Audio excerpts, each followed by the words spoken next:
بسم اللہ الرحمن الرحیم۔ السلام علیکم۔ قدرت اللہ صاحب لکھتے ہیں کہ جگہ، جس کے نام سے آج بھی جگہ ٹیکس مشہور ہے، قصور کے قریب موضع برج سنگھ والا میں 1901 میں ایک سکھ جاٹ خاندان میں جگت سنگھ نامی ایک بچہ پیدا ہوا جو آگے چل کر جگہ کے نام سے مشہور ہوا۔ وہ پنجاب کا پہلا ڈاکو تھا جو امیروں سے مال چھین کر غریبوں میں بانٹ دیتا تھا۔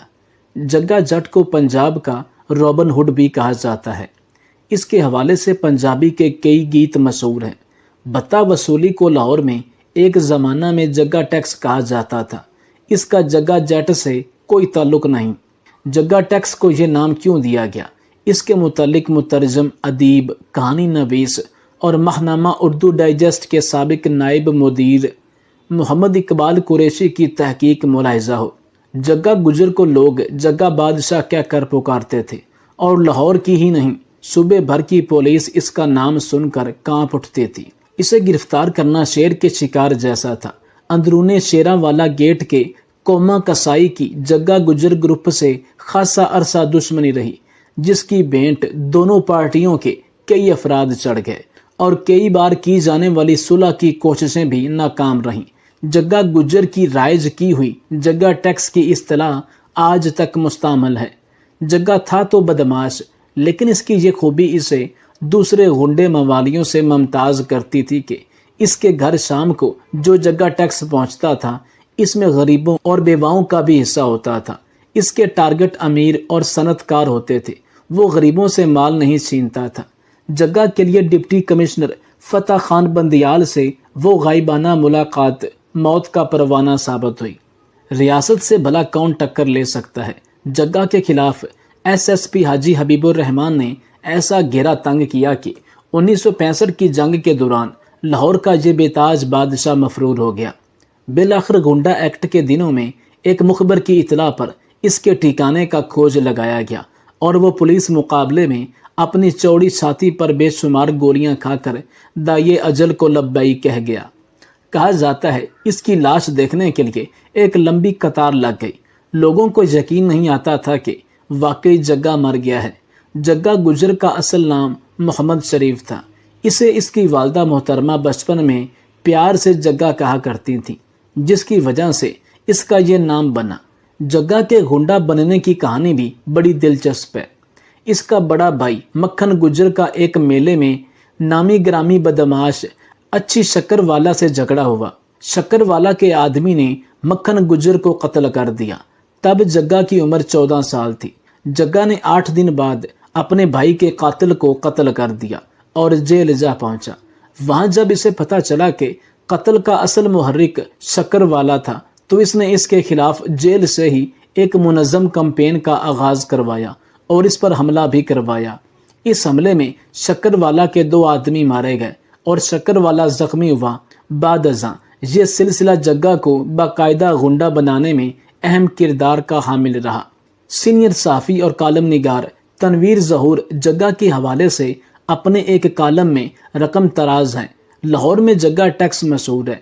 جگہ گجر بدماشی کے حوالے سے مشہور تھا۔ اس کے نام سے جگہ ٹیکس کی اصطلاح رائج ہے۔ جگہ گجر 1965 کی پاک بھارت جنگ کے دوران پولیس مقابلے میں مارا گیا۔ 1965 سے پہلے کی بات ہے۔ مال منڈی لاہور میں جگہ کو روزانہ 10-12 ہزار روپے ملتے تھے۔ بیچنے والا فی بکرا 1 روپیہ اور خریدنے والا فی بکرا 2 روپے دیتا تھا۔ شام کو اس کے گھر 10-12 ہزار روپے پہنچ جاتے تھے اور یہ اس وقت کی ٹھیک ٹھاک رقم ہوا کرتی تھی۔ ان میں سے وہ روزانہ یا دوسرے تیسرے دن 2-3 ہزار روپے غریبوں اور بیواؤں میں تقسیم کرتا تھا۔ یہ اس کے کردار کا دوسرا پہلو تھا۔ اس کے ٹارگٹ بڑے اور امیر لوگ ہوتے تھے، وہ غریبوں سے نہیں چھینتا تھا۔ حتیٰ کہ کہا جاتا ہے کہ اس نے کئی ایس ایچ او اور تھانے دار کے بڑے افسروں کو بھی لوٹا تھا۔ ان کی بندوق وغیرہ بھی چھین کر لے جاتا تھا۔ گاؤں کا کوئی بھی وڈیرا یا نمبردار جب اپنا رعب و دبدبہ غریبوں پر دکھاتا تھا اور اس کی خبر اگر جگہ کو لگ جاتی تو یہ راتوں رات اس کی صفائی کر دیتا تھا اور ایک مخصوص حصہ صدقہ کے نام پر غریبوں اور بیواؤں میں تقسیم کرتا تھا۔ ایک دفعہ جگہ بکر منڈی کے ساتھ واقع ایک محلے میں نماز جمعہ ادا کرنے گیا۔ مسجد کا امام قاری مظہر الدین جگا کو اچھا انسان نہیں سمجھتا تھا۔ جب قاری مظہر الدین کی نظر جگا پر پڑی تو اس نے اپنے خطاب کا رخ چوروں اور ڈاکوؤں کی طرف موڑ دیا اور صاف الفاظ میں کہا کہ ایسے بے شمار ڈاکو اور غنڈے ہمارے ملک میں موجود ہیں جو دیگر لوگوں سے ان کا حق چھینتے ہیں اور بعد میں اس میں سے کچھ معمولی سی رقم چند بیواؤں اور مسکینوں پر خرچ کر کے خود کو مہان سمجھتے ہیں اور یہ سمجھتے ہیں کہ ان کا رزق پاک ہو گیا۔ ایسے رزق پر لعنت ہو جو کسی بھی امیر غریب سے چھینا جائے یا ان سے زور بازو لوٹا جائے۔ ایسے لوگوں کا رزق حرام ہے۔ جگا بھی ایک منجا ہوا آدمی تھا جس نے ساری دنیا دیکھی ہوئی تھی۔ اس نے جب مولوی کی ان حرکات کو دیکھا تو خاموش ہو گیا۔ نماز جمعہ ادا کرنے کے بعد جب تمام لوگ مسجد سے چلے گئے تو صرف 2-3 لوگ موجود تھے، تو جگا امام مسجد کے پاس آیا اور کہا کہ قاری مظہر الدین، آپ ایک اچھے انسان ہیں اور آپ اللہ کے گھر کے رکھوالے ہیں۔ آپ اللہ کے گھر میں لوگوں کو 5 وقت باجماعت نماز ادا کرواتے ہیں، اس لیے میں آج آپ کو زندہ چھوڑ کر جا رہا ہوں۔ کوئی کیسے رزق کماتا ہے، کیسے خرچ کرتا ہے، آپ کو اس سے کوئی سروکار نہیں ہونا چاہیے۔ آپ کو ایک معمولی سا غنڈا نظر آ گیا جو لوگوں سے مال لوٹتا ہے، لیکن آپ کو ملک کے ہر ادارے میں بیٹھے ہوئے بڑے بڑے غنڈے، چور، ڈاکو نظر نہیں آتے جو غریب عوام کا پیسہ دن رات لوٹ رہے ہیں، غریب عوام کا خون چوس رہے ہیں۔ ہماری عزتیں محفوظ نہیں ہیں۔ میں تو صرف امیروں سے لوٹتا ہوں اور ایک مخصوص رقم غریبوں پر خرچ کرتا ہوں۔ میں نے کبھی کسی کمزور کے ساتھ زیادتی نہیں کی۔ جگا کے یہ الفاظ سن کر قاری مظہر الدین کے ماتھے سے پسینہ واضح نظر آنے لگا۔ کچھ شک نہیں کہ قاری صاحب مکمل ڈر چکے تھے۔ اس کے بعد جگا واپس اپنے چند ساتھیوں کے ساتھ چلا گیا۔ کچھ عرصہ بعد جب حالات ناسازگار ہوئے تو جگا پاکستان سے بھاگ کر مقبوضہ کشمیر چلا گیا۔ قدرت اللہ صاحب کہتے ہیں کہ جب ہندوؤں اور مسلمانوں کے علیحدہ ملک بنانے کے اختلافات بہت زیادہ بڑھ گئے تو انگریز سرکار کے سامنے زندگی میں پہلی دفعہ جب 1936 میں پنڈت جواہر لال نہرو نے یہ اعلان کیا کہ ہندوستان میں صرف 2 ہی گروہ ہیں، ایک انگریز اور دوسرا کانگریس، تو قائد اعظم نے انہیں بر وقت للکارا اور مسلمانوں کی موجودگی کا احساس دلاتے ہوئے انہیں یہ باور کروایا کہ یہاں ایک تیسرا گروہ بھی ہے جسے مسلمان کہتے ہیں۔ تو شیر کی اس گرج سے کانگریس کے ایوانوں میں زلزلہ آ گیا۔ قائد کے اس نعرہ حق کا انجام یہ ہوا کہ کانگریس اور اس کے کماسٹروں نے قائد اعظم کو نشانے پر رکھ لیا۔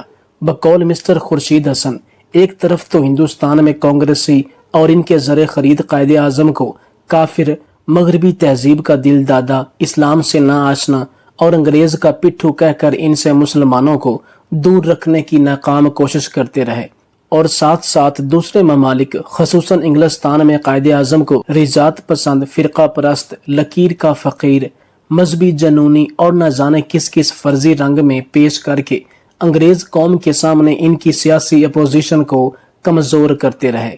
ایک دفعہ کسی بات پر پنڈت جواہر لال نہرو نے قائد اعظم کو مخاطب کرتے ہوئے کہا کہ میں نے آپ کو کبھی نماز پڑھتے ہوئے نہیں دیکھا۔ آخر یہ ملک آپ جس نام پر بنانا چاہتے ہیں اس کا عملی اظہار تو ہر کسی کو نظر آنا چاہیے۔ قائد اعظم نے انتہائی عاجزانہ جواب دیا کہ ہم نے اپنے عقیدے کو اپنے اللہ تعالیٰ کے سامنے دکھانا ہے اور وہ دلوں کے راز، دلوں کے بید بہتر جانتا ہے۔ لازمی نہیں کہ ہر جگہ پر ہی نماز پڑھی جائے اور لوگوں کو دکھایا جائے۔ اس واقعہ کے چند دن بعد ایک دن قائد اعظم کانگریس اور انگریز کابینہ کے سامنے سے گزر رہے تھے کہ ان کی نظر اچانک ایک شخص پر پڑی جو ہاتھ میں ایک بت کو پکڑے ہوئے تھا اور جس کے سامنے پنڈت جواہر لال نہرو اس کی پوجا کر رہے تھے۔ جب تک وہ پوجا کرتے رہے تو قائد اعظم خاموشی سے ان کی طرف دیکھتے رہے۔ جب وہ پوجا کر کے اٹھے تو ان کی نظر قائد اعظم پر پڑی۔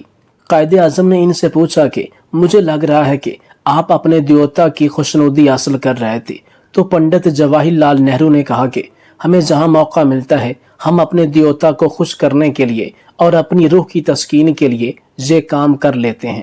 اسی طرح قائد اعظم کے اخلاق اور کردار سے اور دین اسلام پر عمل کے ثبوت کے لیے صرف ایک ہی واقعہ کافی ہے، جس کو منشی عبد الرحمن نے اپنی کتاب قائد اعظم کا مذہب اور عقیدہ میں تحریر کیا ہے۔ وہ لکھتے ہیں کہ مولانا شبیر علی تھانوی قائد سے اپنی ایک ملاقات کی تفصیل تحریر کرتے ہوئے لکھتے ہیں کہ دوران گفتگو میں جناح صاحب سے میں نے یہ سوال کیا، آپ ہزاروں روپیہ خرچ کر کے پنڈال وغیرہ بناتے ہیں اور لوگ گلے پھاڑ پھاڑ کر نعرہ تکبیر کہتے رہتے ہیں، اس سے کیا فائدہ ہوتا ہے؟ جناح صاحب نے فرمایا کہ اس سے غیر اقوام پر رعب پڑتا ہے۔ میں نے کہا میں ایک اور تدبیر بتاتا ہوں جس سے رعب زیادہ ہوگا۔ قائد اعظم نے فرمایا وہ کیا ہے؟ میں نے کہا جب جلسے کے دوران نماز کا وقت آ جائے تو اس 1.5 لاکھ کے مجمع کو لے کر باجماعت نماز ادا کریں، پھر آپ خود دیکھیں گے کہ کتنا رعب ہے اس پر۔ اس پر قائد اعظم نے جو جواب دیا وہ آپ کی کمال بصیرت کا آئینہ دار ثبوت ہے۔ آپ نے فرمایا آپ ٹھیک فرماتے ہیں، مگر میں اس وقت اس پر عمل کرنے سے معذور ہوں۔ میں نے کہا کہ آپ کو کیا عذر ہے؟ تو فرمایا کہ آپ باجماعت نماز پڑھنے کو تو کہتے ہیں، پر امام کس کو بناؤں؟ ممکن ہے کہ میرا خیال درست ہو کہ اگر میں امامت کروں سب لوگ نہ صحیح مگر کثیر تعداد میں لوگ میری اقتداء میں نماز ادا کر لیں گے، مگر میں خود کو امام کے قابل نہیں سمجھتا اور نہ ہی مجھ میں اس کام کی اہلیت ہے، اس لیے کسی دوسرے کو امام بنانا پڑے گا۔ اب مسئلہ یہ ہے کہ اگر امام دیوبندی ہوگا تو بریلوی اس کی امامت میں نماز ادا نہیں کریں گے، اور اگر امام بریلوی ہوگا تو دیوبندی نہیں پڑھیں گے، اور الگ الگ جماعتوں کی وجہ سے رعب بڑھنے کا غیر اقوام پر مسلمانوں کا اختلاف نمایاں ہوگا، تو اس سے فائدہ کی بجائے نقصان ہوگا۔ دشمن مسلمان الگ الگ دیکھ کر مزید دلیر ہوگا اور اس سے فائدہ اٹھانے کی کوشش کرے گا، اس لیے فی الوقت میں اس تجویز پر عمل کرنے سے معذور ہوں، آگے چل کر دیکھا جائے گا۔ میں نے کہا اس پر اگر بات کی تو بحث طویل ہو جائے گی، اس کے متعلق تو پھر عرض کروں گا۔ اب ایک دوسری بات عرض کرتا ہوں کہ آپ خود پر بھی تو نماز فرض ہے، آپ کیوں نماز نہیں پڑھتے؟ آپ جلسوں میں اپنا یہ معمول رکھیں کہ جب نماز کا وقت آ جائے تو خود مصلی بچھا کر نماز پڑھنا شروع کر دے، کوئی پڑھے یا نہ پڑھے۔ اس سوال کا جواب جو جناح صاحب نے دیا، ان کے الفاظ آج تک میرے کانوں میں گونج رہے ہیں، جن کو سن کر مجھے پسینہ آ گیا۔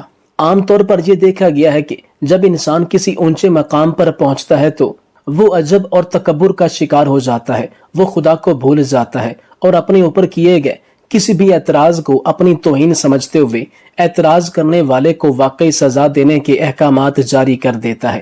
مگر ہمارے قائد کی شان ہی نرالی ہے۔ جب مولوی صاحب نے پوچھا کہ آپ پر بھی تو نماز فرض ہے، آپ کیوں نہیں پڑھتے؟ یاد رہے کہ یہ سوال مجمع عام میں ہو رہا تھا، تو اس وقت قائد کرسی پر تکیہ لگائے ہوئے بیٹھے تھے۔ قائد اعظم پر اس سوال سے اتنا رعب طاری ہوا کہ آگے کو جھک گئے اور نہایت ہی ندامت کے لہجے میں کہنے لگے کہ میں گناہ گار ہوں، خطا کار ہوں، آپ کو حق ہے مجھے نماز کا کہیں، میرا فرض ہے کہ میں سنوں، میں آپ سے وعدہ کرتا ہوں کہ آئندہ نماز پڑھا کروں گا۔ اس مجمع عام میں سرکردہ افراد کی موجودگی میں جب قائد نے اظہار ندامت کیا اور اقرار خطا کیا تو قائد کے اس عمل نے مجھے بہت متاثر کیا۔ قائد کے اس جواب کے بعد میں نے پھر کہا کہ دیکھیے یہ جناح کا وعدہ ہے، جناح جتنا اپنے اصولوں کا پکا ہے اتنا ہی اپنے وعدوں میں بھی پکا ہے، یہ کسی چلتے پھرتے عام آدمی کا نہیں کہ وعدہ کیا اور بھول گیا۔ اس پر قائد نے بار بار سینے پر ہاتھ مار کر کہا کہ ہاں یہ جناح کا وعدہ ہے، میں اس کو پورا کرنے کی کوشش کروں گا، آپ میرے لیے دعا فرمائیں۔